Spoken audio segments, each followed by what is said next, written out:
It's very rare we get to have someone who has been in Playboy on the podcast. That needs to be in my bios now. Was on Playboy. The voting is in, and unfortunately, we lost. People Magazine chose a different podcast host as the sexiest podcast host alive. I thought we had this in the bag, but unfortunately, we didn't win. Apparently, Taylor Swift's boyfriend and his brother, whoever they are, won that award, so that's too bad. But today, we're bringing you an awesome episode interviewing Tara Dower, who holds the overall record on the Appalachian Trail. Yes, she beat all the men of all time, always. So that's really cool. We talk about everything from crew to panic attacks to chasing big goals. I think it's incredible that she goes after such big goals and achieves them. And we talk about how it's scary to go after things where you might fail as well. So I think that's a really cool lesson and takeaway, the importance of just handing off responsibilities so that you can focus on what you need to do and trust that others will take care of what they need to do is a great lesson. And so, yeah, Tara Dower, this was a great interview. One last thing, if you can subscribe to the podcast or follow it and give it 5 stars wherever you're listening, that would be awesome. And just share it with friends. We love doing this here, and it's just me. So I love doing it here. And next year, maybe I'll be the sexiest podcast host alive. All right, without further ado, here is Tara Dower. All right. Today we're joined by the 2024 Umstead 100 winner, the 2023 Run Rabbit Run 100 winner, the 2022 Devil Dog 100 winner, the Colorado Trail supported FKT holder, and what was it? Appalachian Trail? Yeah, there we go. Appalachian? Is it Appalachian? Yeah, I don't know. We'll just do a fan vote on what it is. But I do know if you call it Appalachian, more people get mad than if you say Appalachian. Yeah. I get mad. It didn't roll off my tongue nicely. I was like, oh gosh, that doesn't sound right. So the overall record holder on the Appalachian Trail, which is incredible. I want to start with this thing that I think not very many people talk about. How does it feel? And is it hard after you set such a big record, achieve such a big goal, to not have this goal to go after? Like, what's the post-hike depression? How hard is it? I mean, it's incredible, but also you kind of lose this thing that took over your life. What's that like? Yeah, it was post-trail depression was pretty bad after like 2 full weeks after the FKT. I missed like the goal orienting, whatever, of like every day I had a goal to do this many miles, and like I achieved it, and that felt great. But I think the thing I was missing the most was the experience, the crew. I was with people out. The crew was amazing. The pacers were amazing. My best friend Rascal, my mom, I spent every day with them. And it's just like, then all of a sudden it was over and we all went our separate ways, and there's no like coming off of that. It was just like all of a sudden we're done and that's it, and everything's gone. Like, I was really hungry and tired and a little ornery, and on top of that I was just missing all these people I spent 6 weeks with, and that was really difficult. I missed the trail a lot. It was gorgeous. We had great weather, and 6 days after we completed the FKT, Hurricane Helene came through and decimated the southern Appalachian Mountains in those communities, which is so sad and unfortunate. But when I was on the trail, it was just so beautiful and perfect weather, sunsets, sunrises every single day, just orange, purple, pink skies. It was perfect, and I loved being out there, and I love pushing my limits, and I love getting to that point in FKTs where it's like, this is so hard, and I'm so tired, and I'm so sleep deprived, but it's kind of like exciting in a way. It's like, ooh, I made it. We're here. Let's see what we can do. Yeah. Was it almost like a shock to get to the end of like, I'm so in this routine every day that when you finally hit the end and it's over, it's like, whoa, now I guess we don't do that anymore. Was it hard? But that, yeah, was it just like a weird thing that did it feel like it ended suddenly just with how you have to get in such a routine for 40 days in a row? yeah, I mean, it was, I mean, this wasn't that big of a deal, but it was also like, when do I eat? How do I eat? I ate throughout the day all the time. So I ate to 10,000 calories, just everyone's just shoving food in my mouth. And I've talked about this a lot on podcasts, but with it being a supported FKT and how heavily the crew and I leaned into the supported aspect of this FKT, I mean, I lost all autonomy. I lost any decision making I had. I just was the vehicle for this FKT, and they were making all the decisions. They were feeding me and tracking my calories, making decisions about mileage. So I didn't have to do any of that decision making, and I didn't have to feed myself. People just handed me food, and I ate the food, whatever they handed me.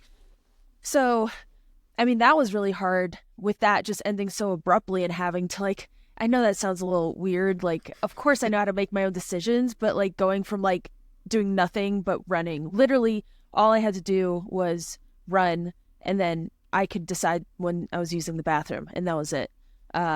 Going from that to like, you know, everything that comes with coming back into society, it was just, yeah, that was a hard transition for sure. Totally. I want to go into the planning process because I think that's the coolest part of FKTs and really set it up for success. When did the Appalachian Trail FKT turn from an idea into like a goal? Go from like, that would be cool to I can actually do this. Was there a moment or a different FKT where you realized you could do it? Yeah, the Ben Mackay Trail, I set the overall FKT on that in 22, I think it was. And people like to call it the mini Appalachian Trail. It's 280 so miles in the southern Appalachian Mountains. So it goes through the Smokies and it goes down through like Tennessee and Georgia. And it's a very similar trail to the Appalachian Trail. And after finishing that, I finished it in like 4 days and change. And I finished and I was like, okay, like, yeah, I'm tired and I'm hungry and I don't want to be doing this like anymore. But I felt okay. And I was like, well, if I needed to, I could probably keep going. And that's where the idea sparked in 22 that was like, well, you know, you never know if you don't try. So might as well just like go for this FKT that I've always revered. Like, I am a big fan. I worked for Jennifer Davis.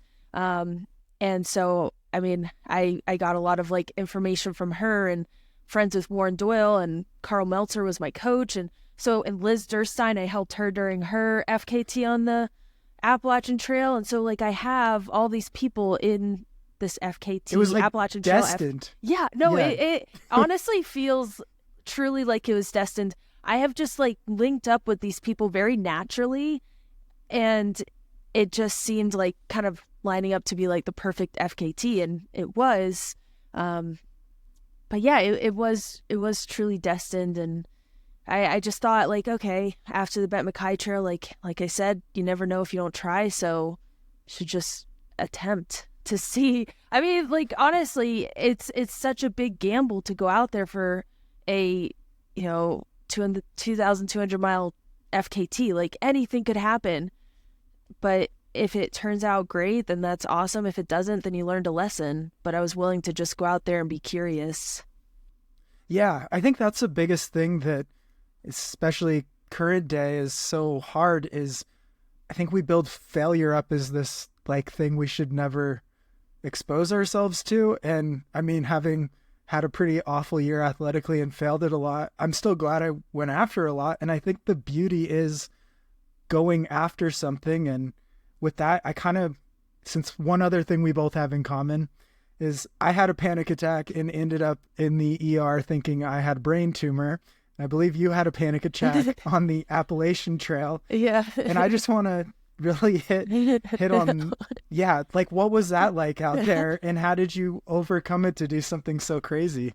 Dude, I had the same experience. I thought I was having a heart attack though, and I went to the doctor and he says, no, you're not having a heart attack. That's anxiety. I'm like, oh, dang it.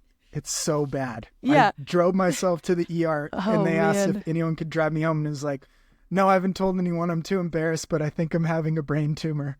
Oh yeah. It's sometimes it's just like a very physical manifestation of anxiety. I always picture panic attacks in a different way, and I never really understood it. Like I can just talk about mine. But essentially in 2017 I attempted to thru hike the AT by myself. Went out there, didn't have like a whole lot of experience with backpacking. I had done a couple backpacking trips and camped a lot as a kid and throughout college. So I was fine like car camping, but backpacking by myself was a little different. So I went out there and 8 days in, 80 miles in, I made it to Bly Gap. Was really happy I made it into Georgia or out of Georgia. I felt really accomplished. But the 4 days prior, I was just feeling a lot of impending doom.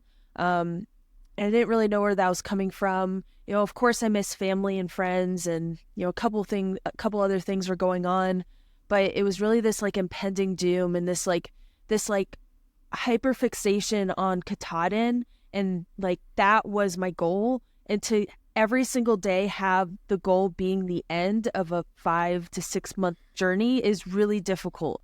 It's really difficult.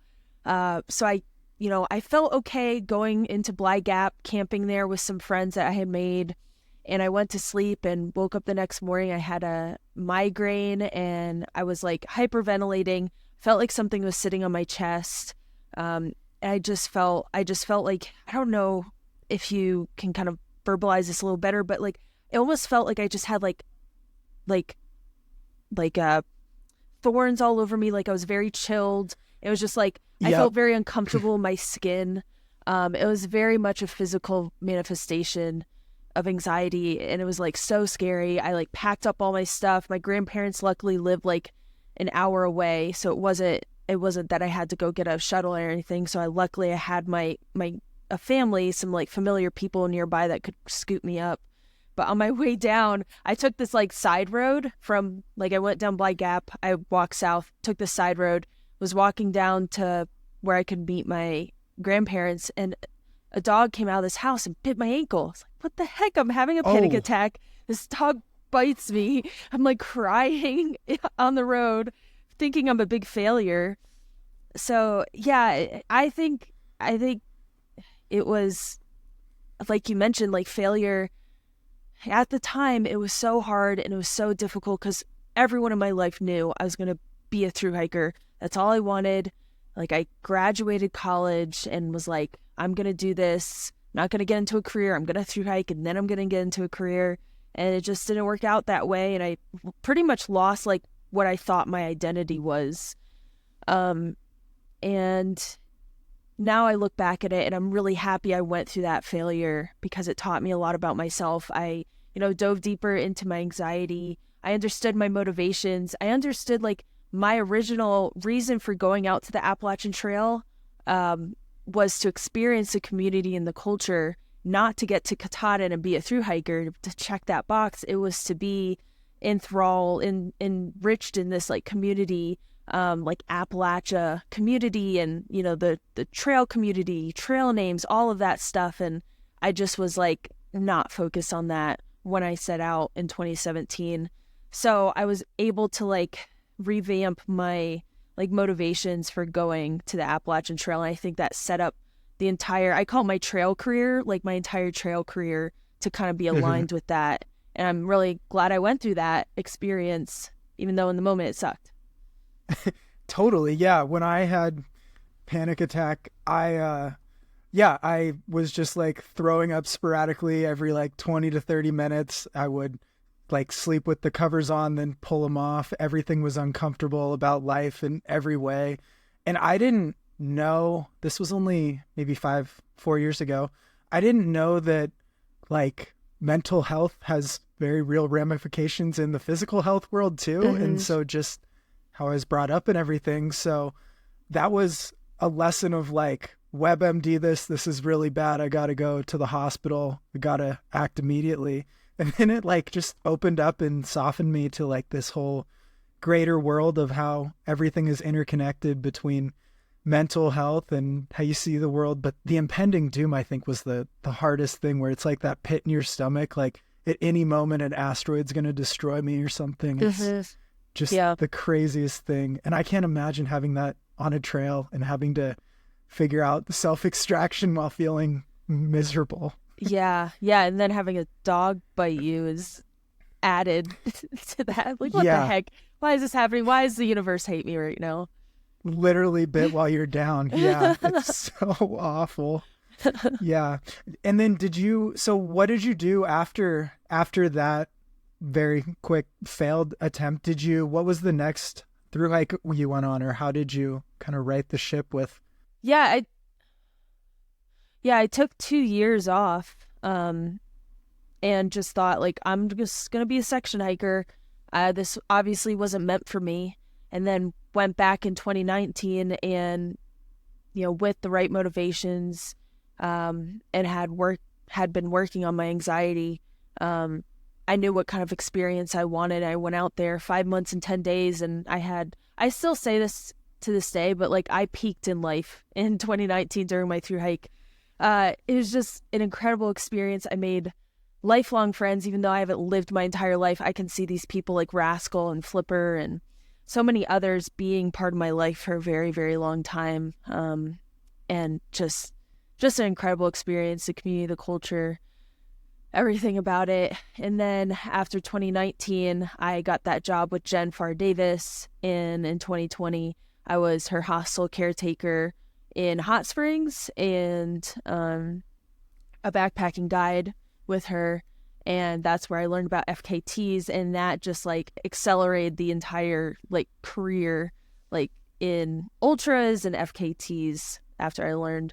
It was incredibly inspired by her as like a woman role model. Yeah, totally.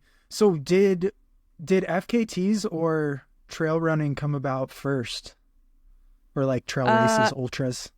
Oh yeah, definitely FKTs, because what I wanted to do in 2020 was just through hike the Mounds of Sea Trail, which goes from Clingman's Dome to Jockey's Ridge across the state of North Carolina.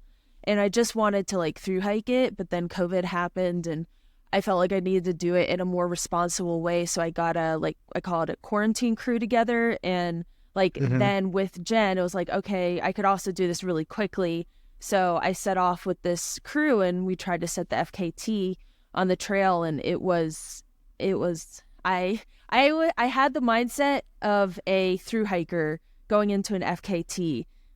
Nutritionally was the biggest downfall because I was not eating the foods I needed to eat out there and was very deficient, and just my brain felt like scrambled eggs at the end. I was not okay. I think I've lost a couple years just from that FKT. Not healthy. Is this where the trail name Candy Mama came into play? No, that's what your diet was? No, it was my diet, but that was from the Appalachian Trail. Yeah, but no, it was not eating well for 40 miles a day. Absolutely not. Yeah, well, let's just follow that a little bit. What was the diet out on the AT this year? What was there a diet plan, or was it as much as you could get in? have gone through that experience on the Mounds of Sea Trails. Like, okay, I need to do a lot of research. I need to have a plan for my nutrition.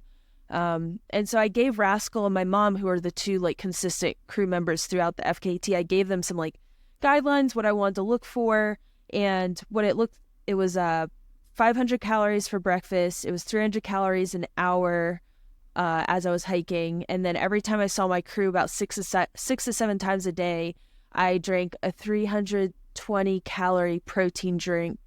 And then at night I did 1,500 calories and another protein drink.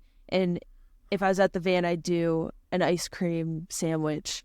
So that was like the guidelines I had for them. But I also told them, I was like, I want to get as much whole foods as possible, like real foods. That's just, I think that's how my body, I'm not processing gels really well or like liquid calories really well. That's something I need to work on. But like whole foods really works for me. So we had my camper van, and I bought a Dometic fridge, which was a game changer. I won Run Rabbit, and as you know, they have a huge prize package.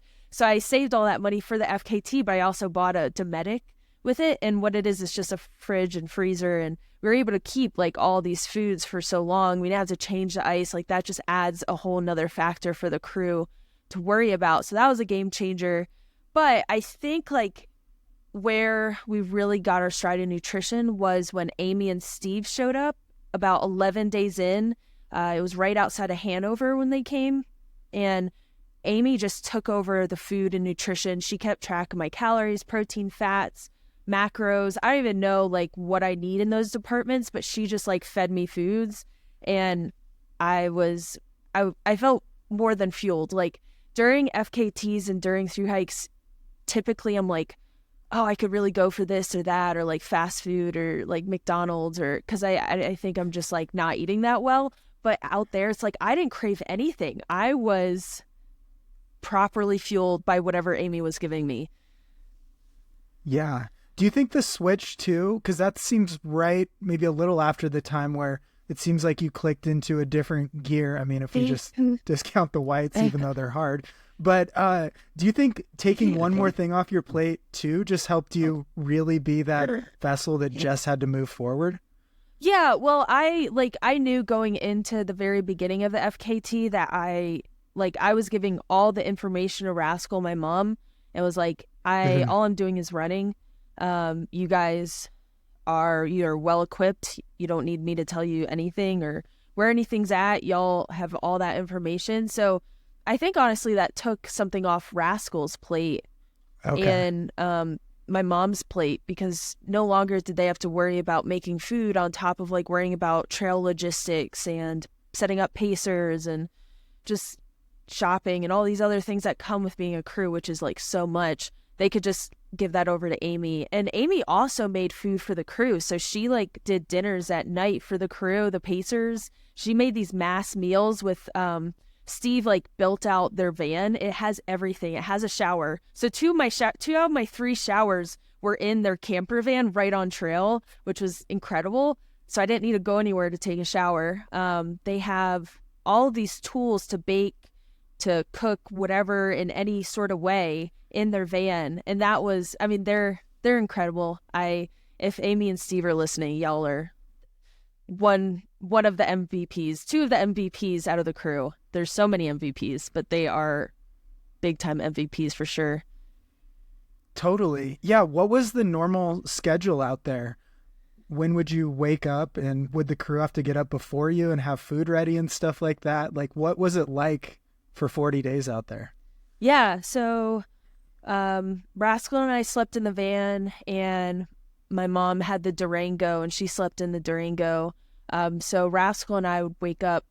I also did half camping and half van camping, and I think that was crucial to the success of the FKT. I'll get into that later. But with me and Rascal, we'd wake up at 3 a.m. and she would be the first one up. I would kind of be groggy and waking up, and she would get breakfast ready and come over and like start hand feeding me, like spoon feeding me this food, because I was preparing my feet, putting Leuko tape on, putting the socks on. As you know, like putting on the shoes and everything in the morning during an FKT is like incredibly difficult and like the worst part of the day for me, at least. I had like literal holes and sores all over my feet. And so I got my feet ready. She would hand feed me, and 30 minutes later I would be out on the trail. So I would do like leg swings here and there to just warm up my hips. And then I'd start around 3:30 a.m. and I'd hike for about 17 and a half hours a day on average, meet my crew about 6 to 7 times a day. And I mean, Rascal has so much. I always say this, like I think Rascal, my mom, they have such a different experience of the FKT because there's so many logistics involved. For me, once I was on trail, that's all it was. I was just hiking and doing whatever they wanted me to do, eating, being paced by whoever they set up, but they had so many other things they had to worry about. So thankful for them. And then I would end anywhere from like 8:30 to 10:30, depending on the terrain and how many miles I had that day and where camp was. And it would either be at the van or camping. So Rascal and JP, who's an ultra teammate of mine, they would backpack gear up to specific locations, because with this FKT, I think, historically this FKT has been done in a way that's like get to van crossing or get to road crossings and stay at the roads, but stay in the van. Yeah. And I think with how stout it is, I wanted to kind of follow more of a Carl Sabe FKT strategy in like utilizing camping and staying as close to the average amount of miles as possible. So that was like, for me, 54. I think it averaged out, I did 54 a day. And so we utilize half camping and half van stays. So half the time I was in the van, half the time I was in a tent. And I was so thankful that JP and Rascal were willing to bring gear up, and we'd all camp there together. They would clean my feet. Rascal would spoon feed me, and then I was in bed or in the van within an hour of getting to the crew at night. And that was pretty much it for 40 days. Yeah, I think it's so smart. And this thing, I've actually talked to Jamil Curry about this, how there seems to be this gap in supported FKTs of using this hybrid style where the main thing that should be the limiter is your body and being awake and, like sleep and stuff like that. But when you depend on a vehicle so much, you're putting that limiting factor on the vehicle or the road situation. So I think that's genius. And it's fun to see someone finally put that to work where you can sleep wherever, especially if you're a thru hiker. But you sticking to that schedule and that sleep, I think, is the most important, rather than you might have had to stop at 5 p.m. sometimes or go till 2 a.m. if you just depended on the road crossings. Yeah. And that's why I think like thru hiking before doing any of this stuff has really set me up for success, because like you mentioned, I feel very comfortable in the tent. I sleep very well outside, and I think I got my best sleep in the tent. So that is a benefit for me, but I understand there's like some people who go for these FKTs that don't feel as comfortable or don't have a crew that's able to bring their gear up. So I think that's a benefit for sure, is like getting that experience, that thru hiking experience in first. Totally. So when you leave so the tent's like set up when you get to where you're going to sleep, you jump in and sleep. And then do you just get up and go in the morning and they tear down and hike it out? Oh, yeah. Stuff like that? Yeah. It's like so bougie in a way. Yeah, it is. Yeah. And so a lot of people, I've gotten like mean comments, you understand the mean comments, but like, people are like, so her crew set an FKT. And I was like, okay, well, it was a supported FKT, and if you don't utilize the supported element as much as you can, you're kind of limiting yourself. I really wanted to lean into this like team aspect, because the Appalachian Trail is so huge. It's such a big FKT. It's so stout. Mm-hmm. And it's honestly, it's not me that's doing this FKT. It's all of us together. And I called Rascal like maybe 6 months before going out there in August, and I was like, I feel so much pressure. I need this to be a team effort. I need us to be in all of us to be in this together. And like we all took on our jobs before the trail, and then when we got on trail, we all had our jobs. So I was the runner, Rascal was the crew chief and like head of the FKT. She was like the boss. Then there was my mom. She was camp mom. She was crew mom. JP was lead pacer. So and Amy, she was like the chef. So they took on all these jobs, and it's a true team effort. And I don't deny that like my crew has such a big hand in this FKT. And that's why I wanted people to refer to this as like chump change FKT. And it's, on FKT's website, it's only like the person who did it, their name is on there. And I'd love to see like somewhat of a change in like the attitude, like the mentality of these supported FKTs, and like start to, especially for the long ones, for it to be, seen as more of like this team did it. What's this team name? And put them on the FKT website. Totally. Yeah. How did you guys come up with the name? Yeah. On the Mountains to Sea Trail, Rascal came out for, I think in all, like maybe 2.5 weeks or like 3 weeks. And she came out and I was withering away. I was not doing okay. And I constantly needed people to tell me it was going to be okay and not to quit. I wanted to quit every single day on the Mountains of Sea Trail. It was so hard. And Rascal was like, well, we just got to get to the next road crossing, or we just got to get to like the next town. And she referred to it as like chump change, like these little bits of the FKT. So getting to the next town is like this little piece of change, and then doing the next town, or doing, you know, the next road crossing.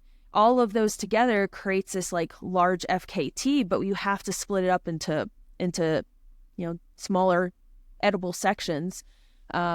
And that just kind of was easy for me to like stay in the moment with anxiety. That's something that helps me, is like staying in the moment and not like looking ahead to the future. That's what anxiety is the fear of the future. And she understood that about me, and just being able to say like, oh, something's just chump change. Like, that's nothing. You can do that. You can do 5 miles to the next road crossing. It's chump change. She'd say that all the time. So it was just like natural to bring that into this FKT.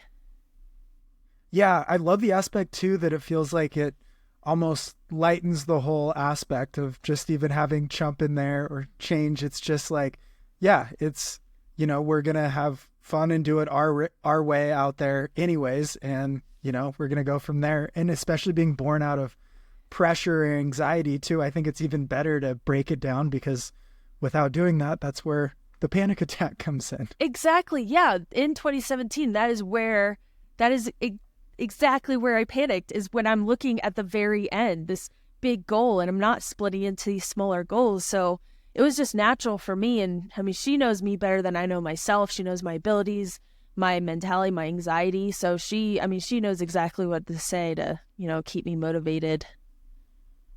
Yeah, no, that's incredible, and really like a testament to a good crew. And I think some of these FKTs have so many people on a crew that it's like 3 or 4 really dedicated people is what it takes to accomplish something huge. Yeah. So it's super cool. So when you decide 2024 is going to be the year you're going after it, how do you start planning for an FKT so massive? Do you call somebody that's done it?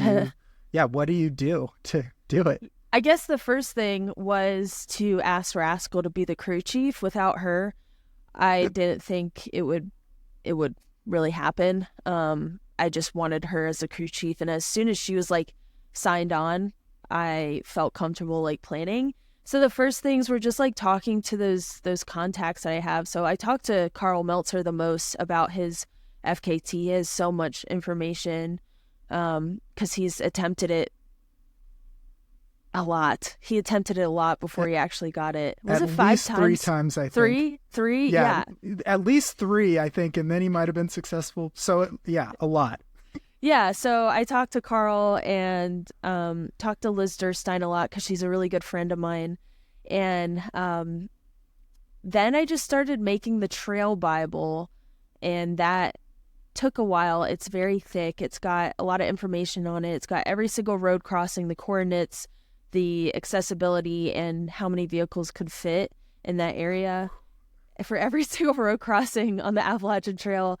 It's also got all the records. So it's got like where, you know, Christian Morgan stopped on his successful Sobo FKT. It has where Carl Sabe and Jen stopped. It's got their times that they're moving all day and their pace throughout the day.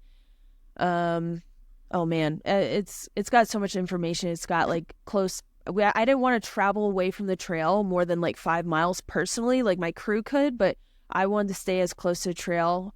And luckily I only left once during the FKT to go to a hotel, because we were getting harassed by a police officer. And so we just felt comfortable staying in a hotel. So, so I have all of these towns in this FKT Bible. And then after that, after I made this like big document, this big Bible, this big binder of all the information, I went out to the trail in, when was that? It was before Trail Days.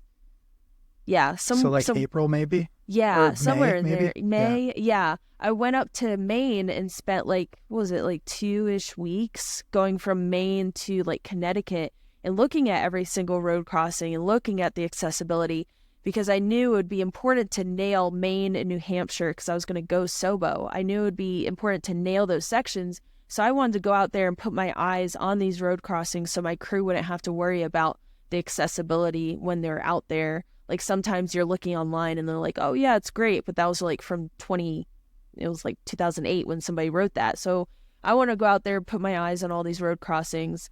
I got to hike up Grafton Notch and, where else? The Bigelows, covered in snow. It was so snowy, so cold. And so I did a lot of recon. And then after that, I had to go to Colorado and train for a race. And then after the race, I came back, rested for a month, and was on the trail. Yeah, just some race, hard rock, you know.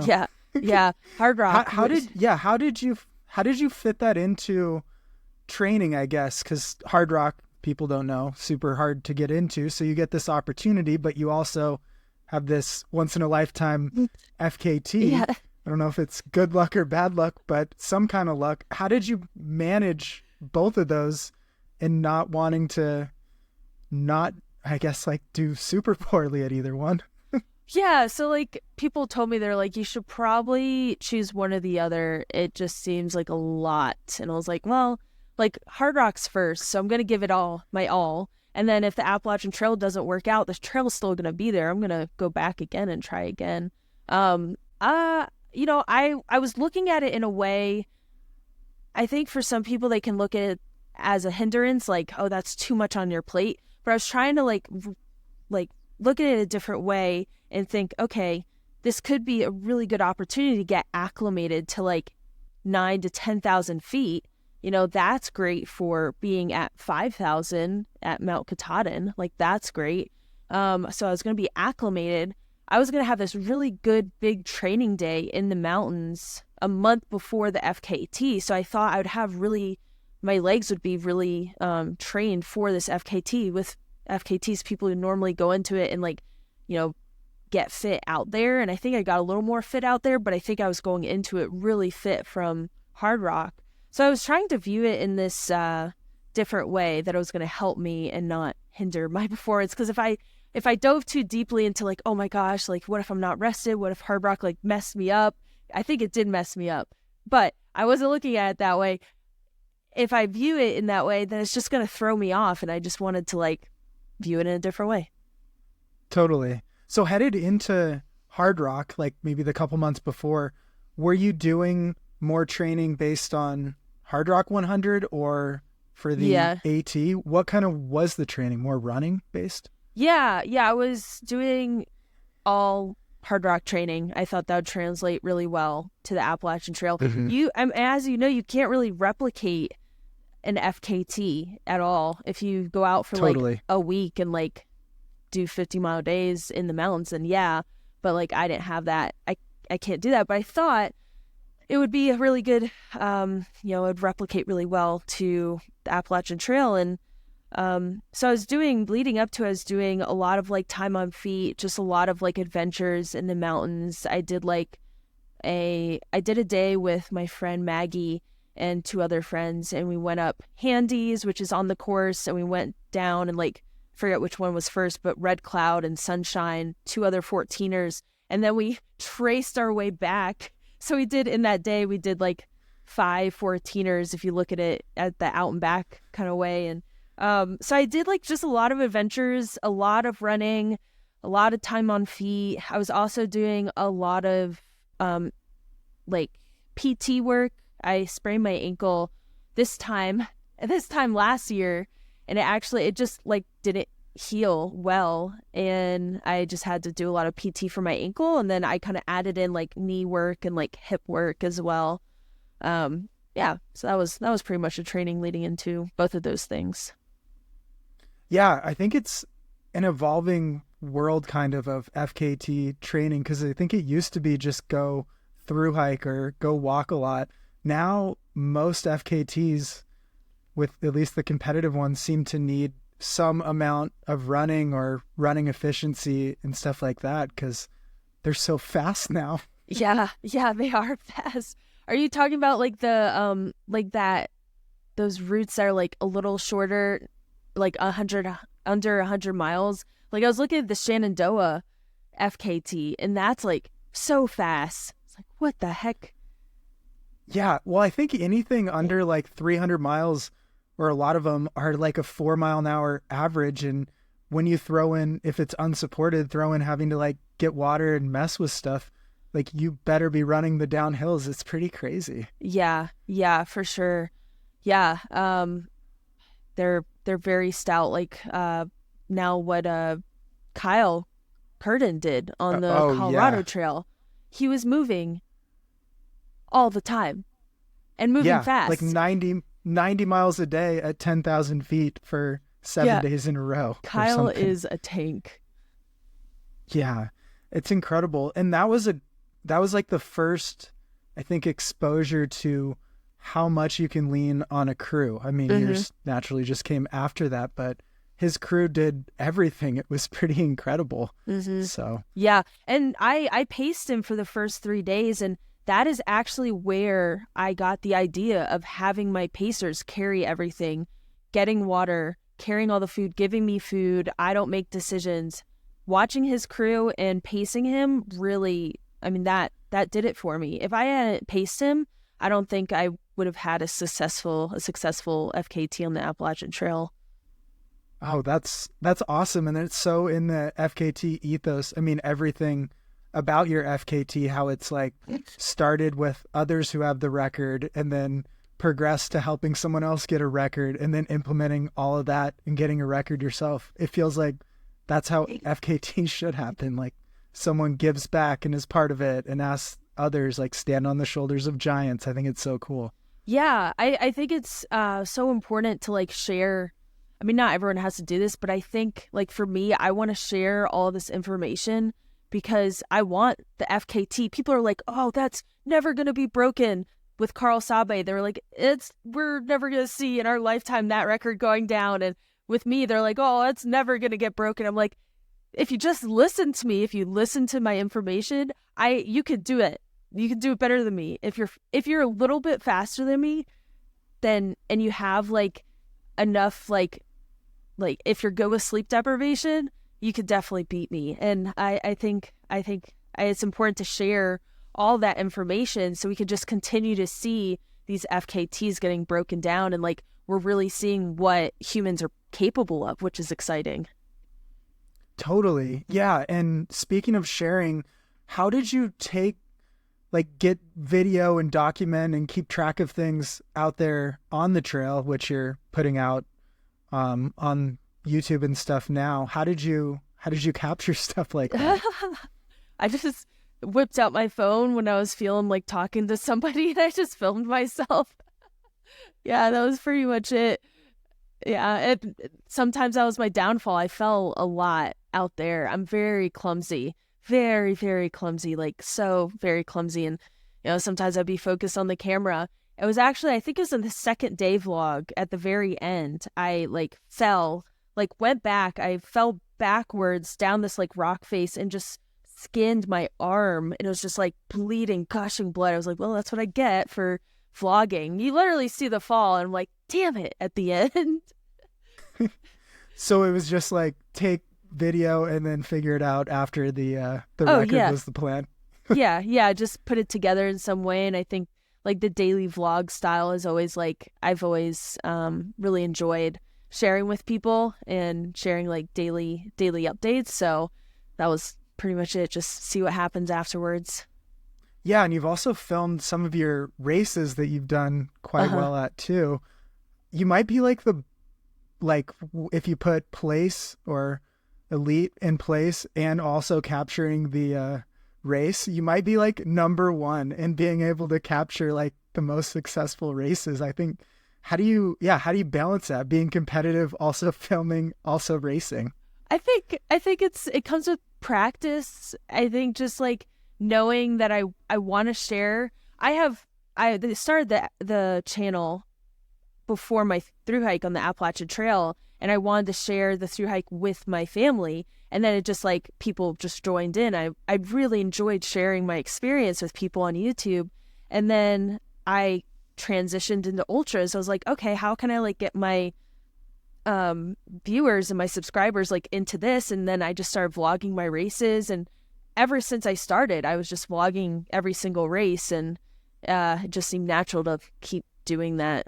And it's fun to look back. I love like these 100-mile race reviews I do, and watching the races and seeing what I filmed. The Hard Rock one I just did, it's super long because I have like me and my friend Brooke's footage in it, and I didn't really edit it. It's very raw, but it's just so fun to look back at the race. I've always been somebody that takes way too many pictures and videos because I'm so nervous I'll forget things, and I also love sharing with people. So it just seemed natural to do that with the channel for races. Yeah. Yeah. Do you also end up with like 10 of the same photo, 10 of the same video? Because I was just on a run today and I was trying to film something, and I have like 20 of the nearly the same video with like a slip up on a different word every time. Yeah. I have a lot of those. I also have like just from the same runs, like day after day, I'll film something, and it's like, just like I'm running with my camera, I'm just like running with it in front of me, just showing off the scenery, and it doesn't look that impressive. And it's also like what I filmed every single day for the last week. So it's cool. It's fun. But yeah, I don't know. Yeah, totally. I mean, is that like part of the joy of some of the runs that are just like a training run too? Does that kind of make it more enjoyable than just having to go out and run? Yeah, I love nature, and I love filming it, and I think this might be weird to say. I love sharing with people, especially on my Instagram, on my stories, and on YouTube, because there's some people, some subscribers, some followers that have reached out to me in comment sections or DMs, and they say like, I am not able to do this stuff, and I'm not able to like go out there and experience these things. Go to like in Silverton, I was able to get to the top of Handy's Peak, and I'm filming it. And like some people aren't able to do that. So I think, it's really fun to share that with everyone, but especially those people that don't have like the physical capabilities to do that, and still love nature and want to experience it. I think about those people in the back of my head. I think about like people who don't do 100-mile races, like showing them what it's really like, really raw, what it's like to be out there and to be at your limit. I think about those people a lot. Totally. And I think that's one of the really cool things about social media or the video platform in general is people who live in Virginia may never have been to or never will go to Colorado, but now they can see what it's actually like and things like that. I think it just it almost humanizes places by putting into perspective what it's actually like, or what is it like in a blizzard. Well, now you can look up a video and figure it out. Or what does the Appalachian Trail even look like? Like when I started, I didn't look up any of those videos. I just went out on the PCT with no idea what I was doing. I think it just makes it more accessible to more people too. Yeah, for sure. Yeah, I forgot what I was going to say on that, but I totally agree. I think it makes it really accessible, and YouTube's such an interesting place. I love YouTube. I love exploring YouTube. Like yesterday, I just like sat and watched these like wild videos. I don't know if you want to put this in your podcast, but a guy who ate 5 edibles and ran 13 miles through New York City, and he was sharing his experience. I was like, this is amazing, and the best video I've watched in such a long time. It's a wild place, and you could just throw anything up there. I watched this one video where this guy just sat in this public park while it rained and said he was going to smoke cigarettes all day and drink a beer. And that's all he did. He just filmed his experience in a public park, smoking and drinking in a public park. YouTube is such a fun place, and I love being able to like add, even though I'm not like this crazy big like creator or anything, but I think I enjoy this space, and I'm able to connect with my subscribers in a meaningful way.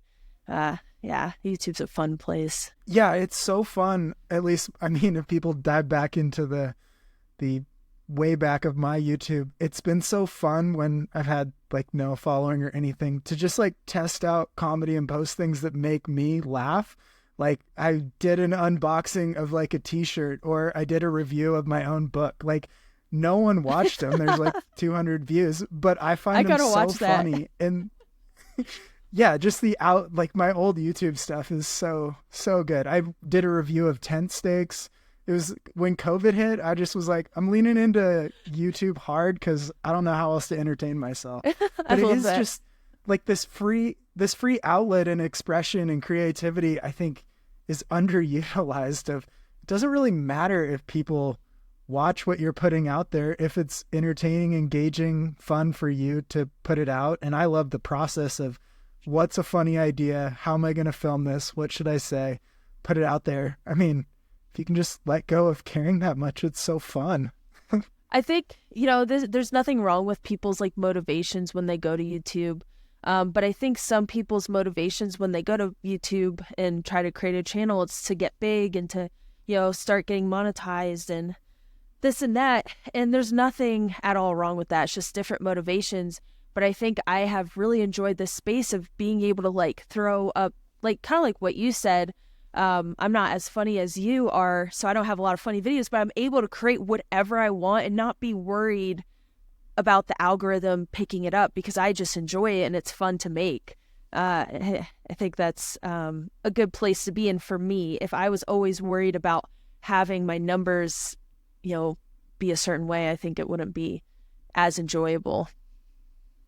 Totally. Yeah. And depending on, or looking at numbers or analytics is so tricky because that's putting your own satisfaction or self-worth into the hands of others. And I think that's a scary place to be. So the enjoyment in putting it out there and inspiring or getting that one comment back, I think is way more important. Yeah. So I have a couple more questions. This one's from Matt in Vermont sent this in. So would you go Nobo or Sobo if you did the AT again, the FKT? Oh, if I wanted to go out there for the FKT and a different experience, I would go Nobo. If I solely was going out there, I was like FKT, like that is my main goal, Sobo for sure. Sobo's faster if you've never done it before? Sobo, my experience for an FKT is better mentally for me because you're getting Southern Maine and New Hampshire done with first. And for me, that helps my anxiety. If I started Nobo and I knew, because I've thru hiked, so I know what's coming. If I knew like that is at the end of this FKT, like I have to do the hardest, most technical trail at the end, I would just be thinking about that every day. So in my head, like in my mind, it was like, oh, it's better to just get that done with. And then not that the Appalachian Trail gets any easier, but it's definitely, you're not ending with the hardest part. So yeah, in my opinion, totally, that is the way to go. But everyone has their different stance on it. Like people who have gone northbound say that, the idea behind that is that you're going to get fit. You're going to have those trail legs. You're going to have a great routine going into the whites in Southern Maine. And that's why, people like Carl Sabe did it going north. Yeah. Okay. 2 more things. First, I want to hear the police harassment story if you're allowed to say it. Well, I wasn't there, but Rascal and the crew they're chilling at a road crossing. I guess it was a parking lot, and I guess it was in like a park. Okay. And maybe they weren't allowed to be there after dark. Maybe. I don't know. I never went through. But they were just chilling there. I was still on the trail, making my way towards them. I think I had like 10 miles left. So they were setting up for the night. And it was just a police officer came through and was like, hey, you can't stay here overnight. And they're like, okay, yeah, that's fine. And he asked what they're doing. And they told him about the FKT. And the funniest thing that I've heard the entire FKT, he said that it was illegal to travel along the Appalachian Trail at night, and you could get arrested for that. What? Wow. It seems like a few thousand people a year break that law. Yeah, it was like, so he just like was mansplaining and like talking at Rascal, not really like listening at all. So she's just like, this feels weird. And like, he did say like, you can stay here. I'm going to leave, but like, I'll come back. Like, he was just being really weird and shady. And so she's like, I don't want to deal with that. Like, if we have to worry about somebody coming in, like disturbing us, like we're not going to get the proper sleep that we need. So they just decided, instead of finding like another road crossing, we're just going to go to a hotel, kind of reset. And that was the first and only time that we went more than like a quarter mile away from the trail. Totally. Well, they did, but I didn't. Yeah, no, that could really be a little creepy. I think it's a lot safer to just go get a hotel. Yeah. Put yourself out of that scenario. So then the last thing I wanted to ask is what kind of mindset, or how do you attack something that is so big and could possibly end in failure, or competing against the best in the world in a race like that, when there is this doubt, or it's scary and failure's a real option? How do you think of that, or how should people think of that? And I mean, just convince us all to go after things that are scary. Yeah. I think that's a really loaded question. Yeah. Totally. I appreciate that you asked that. Because there's a lot of opportunities. There's so many factors in this FKT, so there's a lot of opportunities for failure. So like, I really didn't know what was going to happen. And like I mentioned in the beginning, it was more like curious, like, what can I do out on this trail? Like, what can I do with like my fitness and with my crew? What can we make happen out there? And it was more like curiosity. I didn't know if it was possible, especially like when going into the FKT, I thought like, I know women like can compete on these like multi-day, multi-week FKTs or like races. I know we can compete. I know we have that special gift of endurance. And also, if I look at this in the way of it being like a race, so like I'm racing against Carl Sabe and Christian Morgan and Jen Farr Davis. Like if I look at it in that way, like everyone has their experience out on the course and it could go either way. So what if my race went really well and I came out victorious? Like I never know. If I don't go out there and I just try, I think I was just like really curious. And I think I knew that, you know, I had, you know, I'm trying to like work through this, but I knew that if it didn't work out with the overall FKT, I had the Sobo, I could go after the Sobo FKT. And if I didn't have the Sobo FKT, I could jump down to like the women's FKT. So I had a couple different things I could go for.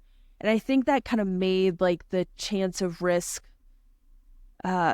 maybe like a little less, because I wasn't going after just one FKT. And so that's why I'm really interested in next year going for an FKT that is very stout and just having like one goal, one record to go after, to see like, you know, how my mindset is then. So I think I had this like idea I could like jump down if need be, but I was focused on the overall FKT going in. But then after Maine and New Hampshire, where I had really bad weather, I was slowed down a lot, the rocks were really slick, I was falling a lot. I didn't think it was possible anymore. And that's why I think it's so important to have a crew behind you who believes in your abilities, who knows you really well, who's really competitive. Like Rascal, my mom, very competitive people, and they're not willing to like let up on a goal. And it's also important to like rely on those people as well. If I had made the decision of what to do when we were 100+ miles behind the FKT, then I wouldn't have the overall FKT. I'd have, you know, maybe Sobo or women's, which are still very stout records, by the way. But it's not the overall FKT. If I had made that decision, if I had not given up control of like my decision making, then we wouldn't have the FKT, because Rascal, my mom, they made a plan and we made it happen together as a team. So I think it's really important to like have people behind you who can make these decisions, and they know you really well, and they trust you, and they support you. Yeah. Does that answer your question? Totally. I know that's a lot. I think it's important. I think like you mentioned in the beginning, people are afraid to fail. And yeah, it sucks. I know it really sucks if you fail, but I think it adds to your experience as a person. I think we aren't promised like success as humans. I think failure is part of that human experience that more people need to be comfortable with, because it makes you a more multidimensional person. So don't be afraid to fail. Don't be afraid to go out there and just like put it out on the line, because you might find that it works out, or you might find that you need to fix something. I don't know. Yeah. Yeah. And if you only succeed at everything, you've never tested your limit. You've never hit where you're going to fail. So what's the fun in that? So true. You leave so much on the table. Failing is just realizing you need to improve in some way, or it's not for you, and that's totally fine too. Yeah. So what's your FKT for next year? Are you sharing this yet? Kind of not really. It's also not that big of a deal too, but I was looking at the Long Trail FKT, because that's just been a trail I've always wanted to explore. Love Vermont so much. Vermont is like, I should just move to Vermont, honestly. I have so many buds there, and like the trails are gorgeous. The whole state smells so amazing. So I just want to explore the state and explore the Long Trail. And I want to go after Will's record, because we're going to do a little swap of information. I'm going to give him my trail Bible. He's going to give me his Long Trail information. And so, yeah, we'll see how that goes. But it's definitely a record I want to go after. Yeah. 3 guesses which trail Bible is longer, the Long Trail or the AT? I don't know. Will is like he planned out every single minute of that FKT, so his might be a little bigger than mine. I don't know. Yeah, who even knows? Well, thanks so much for jumping on. This was awesome. And I mean, yeah, it's very rare we get to have someone who has been in Playboy on the podcast. That needs to be in my bios now. Was on Playboy. Was in Playboy. Yeah. Yep, I think so. I think just lead with that. Make that your LinkedIn or something. I love that. Well, thanks for having me. This was great.